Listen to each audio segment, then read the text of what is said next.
2022 সালের থেকে পিছনে ঘাড়েতে আর কোমরেতে ব্যথা ব্যথা ছিল। হ্যাঁ, তিনজনে বলছে অপারেশন করানোর জন্য। তা আমাদের এখানে আজকে আমরা কি অপারেশন করছি? না, আলহামদুলিল্লাহ কোনো অপারেশন। এখন কি অবস্থা? আলহামদুলিল্লাহ অনেক ভালো আছি। আলহামদুলিল্লাহ, আলহামদুলিল্লাহ। বিসমিল্লাহির রহমানির রহিম। দর্শক, ডিপিআরসি থেকে আমি বাত ব্যথা paralysis disability rehab specialist doctor Mohammad Shafiullah প্রধান। আমরা আজকে পিএলআইডি রুগী, ঘাড় এবং কোমরে ডিস্ক প্রলাপস, এবং আমাদের প্রবাসী ভাই জনাব নাজমুল সাহেব, 38 বছর বয়স, কুমিল্লা জেলা রুগী এবং দুবাই প্রবাসী। দুবাই সব যদি দুবাই জায়গা দেশে থাকবে কি একটা কথা ছিল গান নাকি ছোটোকালে? যাই হোক, সমস্যা নাই, দুবাইও যাবে, আসবে যাবে, ফ্লাইট বেশি সমস্যা না, যুদ্ধ শেষ হয়ে গেলে আবার টেনশনের কোনো কারণ নেই। এখন শুনি নাজমুল সাহেব, আপনার কি কষ্ট? মানে এই যে আমাদের কাছে আসলেন আজকে কতদিন? 20 দিন শেষ। জি। আগে কেমন হয়েছেন, ভালো হয়েছেন কিনা পরে বলবো, আগে আপনি বলেন আগের ইতিহাস বলেন, কি সমস্যা ছিল?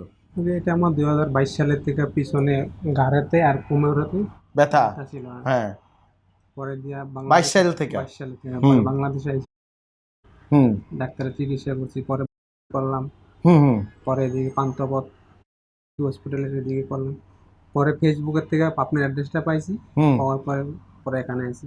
না না, এই 22 সাল থেকে চিকিৎসা করে আবার গেছিলেন গিয়া, গেছিলাম মাঝখানে, আবার আইছেন, আবার গেছেন, এরকম? চিকিৎসা করছি, ব্যথা যায় না, এই ব্যথা যায় না। 3-4 মাস পরে আবার রিটার্ন ব্যথাগুলো। আর ডাক্তার সাহেবরা কি কোনো অপারেশন করতে বলছিল? তিনজনে বলছে অপারেশন করানোর জন্য। তা আমাদের এখানে আজকে আমরা কি অপারেশন করছি? না, আলহামদুলিল্লাহ কোনো অপারেশন। এখন কি অবস্থা? আলহামদুলিল্লাহ অনেক ভালো আছি। আলহামদুলিল্লাহ, আলহামদুলিল্লাহ।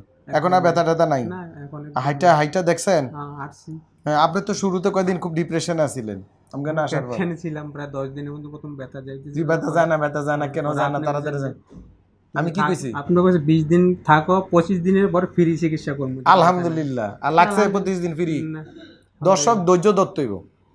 পিএলআইডি স্ট্রোক যে কোনো রোগ নিয়ে ডিপিআরসিতে আইলে বিদেশি যারা আমাদের প্রবাসী ভাইয়েরা আছেন, দেখেন বা ভাই বোনেরা, ন্যূনতম বাংলাদেশে আসার আগে 3 মাস সময় নিয়ে আসবেন। আমরা যদি বলি 25 দিনই থাকতে হবে, একদিন আগেও যাওয়া যাবে না। যদি বলি 1 মাস, 1 মাস। আপনারা ধৈর্য হারা হয়ে আসেন, সময় নষ্ট করে বাড়িতে এসে সময় এই ওই করে করে এরপর আইসা চিকিৎসা অস্থির হয়ে যান। অস্থির হইলে হবে না, ধৈর্য ধরতে হইব। সবুরে মেওয়া ফলে, সবুরে কথা প্রমাণিত। আলহামদুলিল্লাহ, রব্বানা আফ্রিকা আলাইনা সবরা ওয়া তাওফানা মুসলিমিন, ইন্নাল্লাহা মাআস সাবিরিন, মানে আল্লাহ নিশ্চিত ধৈর্যশীলের সাথে আছেন। এই ধৈর্যটা ইম্পর্টেন্ট।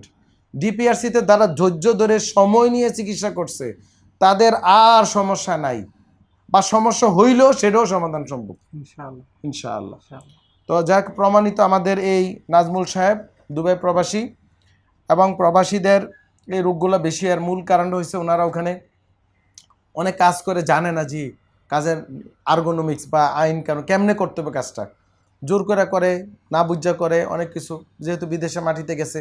অনেকে বাংলাদেশে অনেক ডাক্তারও জানে না যে কিভাবে দাঁড়াতে হবে, বসতে হবে, কিভাবে এই নিয়ম কানুনগুলা, এই নিয়ম কানুনের কারণে রোগগুলো হয়। অনেকে 2টা বালিশ ব্যবহার করে, অনেকে সামনে ঝুঁকা হেভি ওজন টানতে থাকেন, এগুলো করা যাবে না। ফিটনেস ডেভেলপ করতে হবে, সাঁতার কাটতে হবে, সাইকেল চালাইতে হবে, রেগুলার হাঁটতে হবে, ফিটনেস ধরে রাখতে হবে যারা সুস্থ আছেন, তাহলে আর ব্যথা হবে না। আর যারা এগুলা করবেন না, ব্যথা হইলে ডিপিআরসি আছে, যে কদিন থাকতে বলে এই কদিন থাকতে হবে। সবাই ভালো থাকবেন। আসসালামু আলাইকুম রহমতুল্লাহ বারাকাতুহু। ডিপিআরসি লিমিটেড, আস্থা, বিশ্বাস ও নির্ভরতায় অবিচল।